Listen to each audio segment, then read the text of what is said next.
조갑제 TV 시청자 여러분 안녕하십니까. 1950년 6.25 남침을 당했을 때 낙동강 전선에서 버티다가 인천 상륙작전을 통해서 역전승의 기회를 잡고 북진하기 시작한 게 그해 10월 1일이었습니다.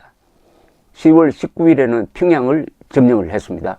며칠만 더 밀어붙이면 북진 통일이 되겠구나 하는 희망에 부풀어 있을 때 그해 10월 19일 모택동은 30만 명을 보내서 북한 산악지대에 숨겨놓았습니다. 이걸 무시하고 메가더 사령관이 진격을 계속하니까 10월 하순에 반격을 합니다. 그때는 한국군만 골라서 주로 치고 뒤로 싹 빠져버렸습니다. 이때 메가더 사령관은 결정적 오판을 합니다. 개입한 중공군은 많아봤자 몇만 명 수준이다. 그래서 한 달 뒤 11월 하순에 크리스마스 공세라는 별명을 붙인 작전을 명령합니다. 북진 통일을 눈앞에 두고 있다. 이제 크리스마스까지는 한국 상황을 정리하고 고향에서 성탄절을 즐기게 하도록 만들겠다 해서 크리스마스 작전이라고 불렸습니다. 이때 숨어있던 중공군이 대반격에 나섭니다. 제대로 준비가 되지 않았던 한국과 미군은 총퇴각하는 수밖에 없었습니다. 중공군은 무기는 별로 없었어요. 탱크도 없었습니다. 항공기 의무도 받지 못했습니다. 그러나 야간 전투를 잘하고 추위에 잘 견디고 숫자가 많고 하니까 우리 국군, 미군을 포함한 유엔군이 전면 퇴각을 하기 시작했습니다. 그리하여 지금도 이어지고 있는 이산가족 비극이 이때 생깁니다. 메가더가 원자폭탄을 쓸지 모른다 하는 공포감으로 해서 또 자유를 한두 달 정도 맛본 북한 주민들이 그 추위에 가족을 데리고 남하하기 시작했습니다. 이걸 흔히 발로 한 투표라고 합니다. 발로서 북한 체제를 거부한 거죠. 흥남철수 이어서 1월 4일 다시 서울이 중공군 수중에 들어갑니다. 이때 메가더는 총퇴각을 명령하면서 트루만 행정부에 증원군을 보내달라. 그리고 장개석 군대도 사용하게 해달라. 중국을 폭격하게 해달라. 중국을 해안 봉쇄하자 등등의 요구를 합니다. 흔히 원자탄을 쓰자는 이야기를 했다고 하는데 그것은 아직 증거가 없고 오히려 트루만 대통령이 원자탄을 쓸 수 있다는 발언을 했다가 취소하기도 했습니다. 그리고 메가더는 요구를 들어주지 않으면 한국 방어가 곤란하다. 한국을 버리고 철수해가지고 일본을 제대로 지키는 게 어떻겠느냐 하는 건의까지 합니다. 이때 트루만 대통령이 브레이크를 걸었습니다. 트루만 대통령은 이런 작전 명령을 내립니다. 끝까지 싸우라. 금강까지 만약 후퇴할 것 같았어도 버틸 수 없다면 그때는 철수하라. 그러나 미리 철수는 안 된다 라고 했고, 애틀리 영국 수상이 와가지고 한국을 포기하자고 설득할 때는 트루만 대통령은 이런 이야기를 합니다. 미국이란 나라는 친구가 어려움에 처할 때 버리는 나라가 아닙니다. 우리가 한국을 버리면 우리 믿고 싸웠던 사람들이 다 학살당합니다 라고 딱 거절을 합니다. 트루만이 두 번째로 한국을 살리는 순간이었습니다. 6.25 때 그리고 중공군 남침 때. 그런 와중에 12월 하순에 8군 사령관 워커 중장이 이 도봉구에서 사고사를 합니다. 마주 오던 육사단 3쿼터에 받쳐가지고 타고 있던 지프차가 넘어지면서 즉사했습니다. 워커 중장은 낙동강 방어전을 지휘했던 분입니다. 참 우리로서는 미안하게 되었습니다. 그 후임을 미국에서 후임으로 고른 사람이 매튜 리치웨이 육군 참모 차장이었습니다. 중장이었습니다. 리쭈웨이 중장은 당시에 이미 미군 장군들 중에서 가장 전투를 잘하는 사람으로 정평이 높은 사람입니다. 노르만디 상륙작전 때는 공수사단장으로서 직접 낙하산을 메고 뛰어내렸던 사람이에요. 이분이 후임 8군 사령관으로 부임을 하게 됩니다. 매튜 리찌웨이 장군이 등장했습니다. 리찌웨이 장군은 한국에 부임하자마자 누굴 찾아갔냐면은 불안에 떨고 있는 이승만 대통령을 예방을 합니다. 그때 일사후퇴로 다시 수도를 비운 이승만 대통령은 임시로 대구에 가 있었습니다. 그래서 대구로 이승만 대통령을 찾아갔습니다. 리쭈웨이 장군은 100살까지 산 분입니다. 이분이 남긴 그 회고록이, 코리안 워라는 회고록이 아주 중요한 문서입니다. 여기에 보면 이런 대목이 나옵니다. 나는 이 완강한 전사, 바로 독립운동가 이승만을 이렇게 지칭했습니다. 이 완강한 전사를 만나 내가 8군을 일본으로 철수시키기 위해 온 것이 아님을 말해주고 싶었다. 그는 약간 경계를 하면서 나를 맞았다. 나는 악수를 하면서 마음에서 우러나온 말을 했다. 말을 돌려서 할 시간도 없었다. 만나 뵙게 되어서 반갑습니다. 대통령 각하. 여기 오게 되어서 기쁩니다. 저는 여기 머물려고 온 것입니다. 이 말을 그는 기다렸던 것 같았다. 그는 태양처럼 환하게 웃으면서 눈에 물기가 고였다. 그는 두 손으로 나의 손을 잡았다. 이 리쭈웨이 장군은 신사였습니다. 이 회고록을 읽어보면은 이분의 인간됨이 그대로 전해옵니다. 이 미국의 장군들은 이 교양 있는 분들입니다. 이게 다른 나라의 군인들과 차이가 바로 이겁니다.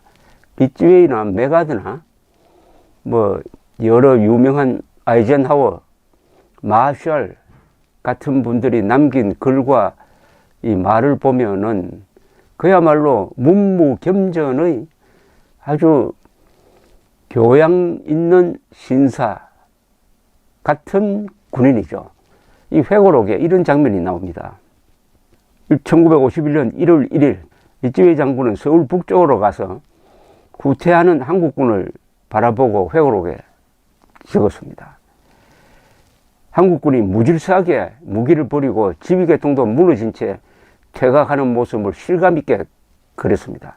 리쭈웨이 장군이 차에서 내려가지고 한국군이 붕괴하는 그걸 막아보려고 했지만은 공포에 질린 한국군은 미군 사령관의 말도 듣지 않고 도망가더라고 적었습니다. 이런 장면을 묘사를 했습니다. 그 장면은 평생 잊을 수 없을 것이다. 남자들, 여자들, 아이들, 수염을 기른 노인들, 아들의 등에 어린아이처럼 업힌 할머니들, 그들은 말없이 한강을 건너갈 자신들의 차례를 기다리고 있었다. 그들의 유일한 목적은 공산주의의 폭력을 피해 잠시 맛보았던 그 자유를 찾아가는 것이었다. 여기 아들의 등에 어린아이처럼 업힌 할머니들 생생하지 않습니까? 그때 아들이 걸을 수 없는 할머니를 등에 업고 그 추운 얼어붙은 한강을 남쪽으로 건넜던 것입니다.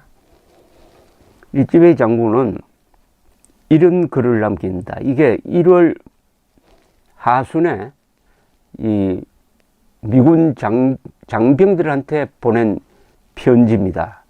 제목이 우리는 왜 여기 있는가? 우리는 무엇을 위해 싸우는가? 하는 문장입니다.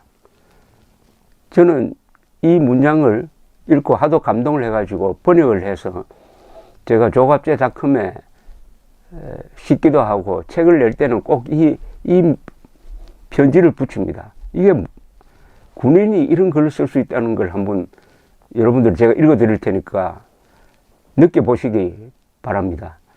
6.25를 대표하는 몇 가지 명문장이 있습니다. 트루만 대통령의 연설, 이승만 대통령이 트루만에게 보낸 편지, 메가드 사령관이 의회에서 연설한 유명한 노병은 죽지 않고 사라질 뿐이다. 그와 비견되는 명문이 바로 이 우리는 왜 여기 있는가? 우리는 무엇을 위해 싸우는가라는 리츠베이 장군의 글입니다. 이 리츠베이 장군 덕분에 우리가 지금 이렇게 혹한을 견디면서 편안하게 즐기고 있습니다. 리츠베이 장군은 중공군의 전선이 저 수원 남쪽으로까지 내려왔을 때 부임을 했습니다. 그리고 전선을 돌아다니면서 미군들의 사기를 진작시키고 다시 반격태세를 갖춘 다음에 그해 2월에 다시 반격작전을 펴니다. 그리하여 3월 중순에 다시 서울을 탈환하고 전선을 38선까지 밀어 올립니다. 바로 서울을 탈환한 작전, 그리하여 트루만 대통령이 고려하던 한국 포기를 안 해도 되도록 만든 사람, 이분이 매튜 리츠베이 장군이라는 것을 기억하고 제가 지금부터 읽어드리는 글을 감상해 주시기 바랍니다. 대한민국 전망이 걸렸던 그 추운 겨울을 상상하시면서 한번 들어주시면 좋겠습니다. 내가 한국에 온 지난 수주 동안 제8군 장병들의 마음속에 두 개의 절실한 의문이 있다는 것을 알게 되었다. 그것은 우리는 왜 여기 있는가? 우리는 무엇을 위해 싸우는가이다.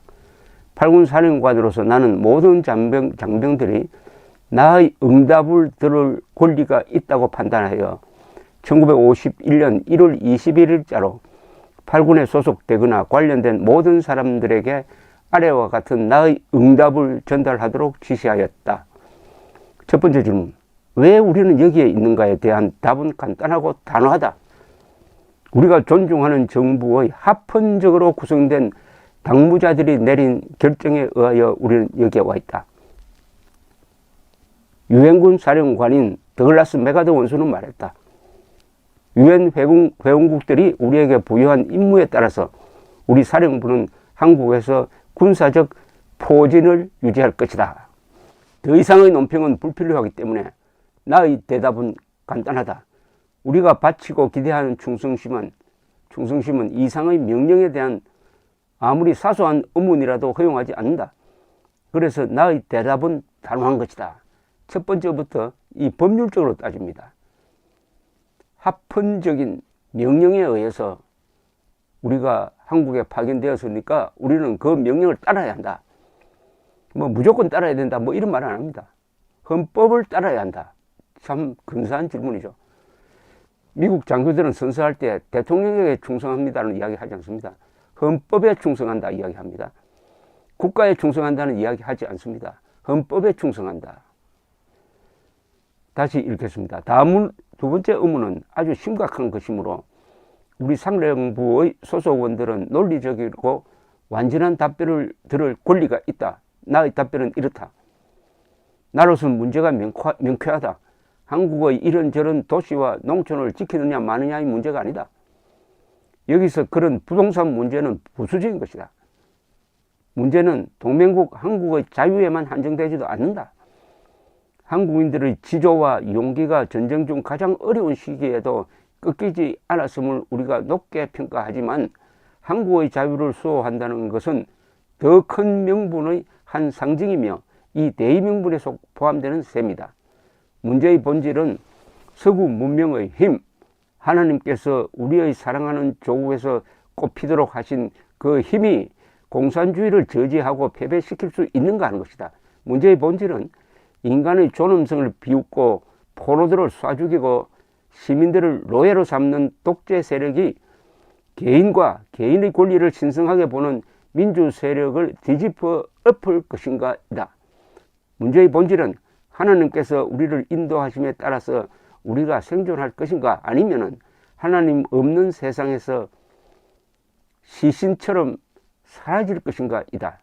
이것이 사실이라면 나는 그렇게 생각하지만은 이 싸움은 동맹국 한국의 국가적 생존과 자유만을 지키기 위한 싸움이 아니라는 사실이 논란의 여지가 없이 명백해진다. 이 전쟁은 우리의 조국이 독립과 명예를 누리는 가운데 우리 자신의 자유와 우리 자신의 생존을 유지하기 위한 투쟁이다. 우리가 바친 희생과 도움은 타인을 위한 자선이 아니라 우리를 지키기 위한 직접적 자위행동이다. 한국을 지키는 싸움이기도 하지만 동시에 미국을 지키는 싸움이고 더 나아가서 자유진영 전체를 지키는 싸움이다라는 이야기입니다. 결론적 분석. 여기 한국에서 제기된 문제의 핵심은 공산주의냐 개인의 자유냐의 투쟁이며 우리가 목격한 그 겁에 질린 사람들의 대탈출을 중단시킬 것인가 아니면 머지않는 장래에 우리가 사랑하는 사람들까지도 절망적이고 비참한 그 소용돌이 속으로 말려들 것인가이다. 이것들이 우리가 싸우는 이유들이다. 일찍이 그 어떤 군사령부의 소속원들도 우리가 직면한 이런 도전을 감당한 적이 없다. 이런 도전이기도 하지만 우리 자신과 우리 국민들 앞에서 최선의 노력을 보여줄 수 있는 절호의 기회이다. 그리하여 군인이란 직업과 우리를 키워준 용감한 사람들에게 영광을 돌리자. 감동적이지 않습니까? 전쟁을 하고 목숨을 바치고 해야 할 이유가 바로 여기에 있다. 자유를 위해서, 미국인의 자유를 위해서, 한국인의 자유를 위해서이기도 하지만 더 큰 세계 전체의 자유를 위해서, 그리고 공산 독재 체제에서 노예 상태로 사는 것을 거부하기 위해서 가장 도덕적인 싸움을 여기서 하고 있다. 이렇게 딱 정리를 했습니다. 세계인들이 피를 흘리면서 지켜준 우리의 자유를 이번에는 우리 힘으로 지켜야 합니다. 감사합니다.